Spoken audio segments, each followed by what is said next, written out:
Black മാജിക്കിനുള്ള കൂടുതൽ തെളിവുകൾ. നവീൻ്റെ കാറിൽ നിന്ന് പ്രത്യേക കല്ലുകൾ കണ്ടെത്തി.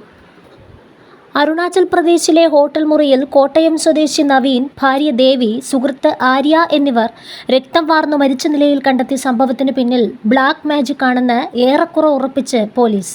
ഇക്കാര്യത്തിൽ കൂടുതൽ തെളിവുകൾ ലഭിച്ചിട്ടുണ്ടെന്നാണ് റിപ്പോർട്ട്. മരിച്ച നവീൻ്റെ കാറിൽ നിന്ന് പ്രത്യേക തരത്തിലുള്ള കല്ലുകളും ചില ചിത്രങ്ങളും കണ്ടെടുത്തിട്ടുണ്ട്. മരിച്ച ആര്യയ്ക്ക് നേരത്തെ ലഭിച്ചിട്ടുള്ള ചില ഇമെയിലുകളിൽ ഇത്തരത്തിലുള്ള കല്ലുകളുടെ ചിത്രങ്ങളും അവയെക്കുറിച്ചുള്ള വിവരണങ്ങളുമുണ്ട്. ഡോൺ ബോസ്കോ എന്ന വിലാസത്തിൽ നിന്ന് ആര്യയ്ക്ക് വന്ന മെയിലിലാണ് ഇവയെക്കുറിച്ച് പ്രതിപാദിച്ചിട്ടുള്ളത്. ബ്ലാക്ക് മാജിക് ആണ് ആത്മഹത്യയ്ക്ക് പിന്നിലെന്ന് പോലീസ് സംശയിക്കാൻ പ്രധാന കാരണം ഇതാണ്. ഈ ഇമെയിൽ വിലാസത്തെക്കുറിച്ചും പോലീസ് അന്വേഷണം നടത്തുന്നുണ്ട്. ഇതേ മെയിലിൽ നിന്നും അന്യഗ്രഹ ജീവിതത്തെക്കുറിച്ചുള്ള പുസ്തക രൂപത്തിലുള്ള വിവരങ്ങൾ ആര്യയ്ക്ക് ലഭിച്ചതിനെ സംബന്ധിച്ച് വിവരങ്ങളും തേടുന്നുണ്ട്.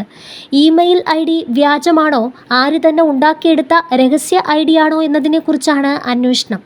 ആര്യയുടെ ആഭരണങ്ങൾ ചെലവിനായി മൂവരും ചേർന്ന് വിറ്റുവെന്ന വിവരവും പോലീസിന് ലഭിച്ചിട്ടുണ്ട്.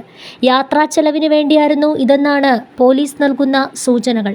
അന്വേഷണത്തിന്റെ ഭാഗമായി കഴിഞ്ഞ ദിവസം നവീൻ്റെ കോട്ടയം മീനടത്തെ വസതിയിലെത്തിയ പോലീസ് സംഘം ബന്ധുക്കളുടെയും സുഹൃത്തുക്കളുടെയും മൊഴിയെടുത്തിരുന്നു. നവീൻ ഉപയോഗിച്ചിരുന്ന മുറിയിലടക്കം പരിശോധന നടത്തി. കൃത്യത്തിന്റെ പ്രധാന സൂത്രധാരൻ നവീനാണെന്ന പ്രാഥമിക നിഗമനത്തിലാണ് പോലീസ്.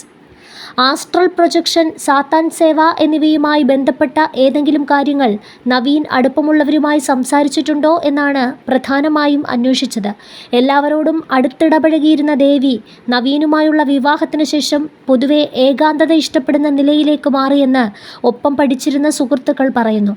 13 വർഷം മുമ്പായിരുന്നു ഇവരുടെ വിവാഹമെങ്കിലും 3-4 വർഷത്തിനിടെയാണ് ഇവർ ആഭിചാര വിഷയങ്ങളിൽ താൽപ്പര്യമെടുത്തു തുടങ്ങിയതെന്നാണ് പോലീസ് സംശയിക്കുന്നത്.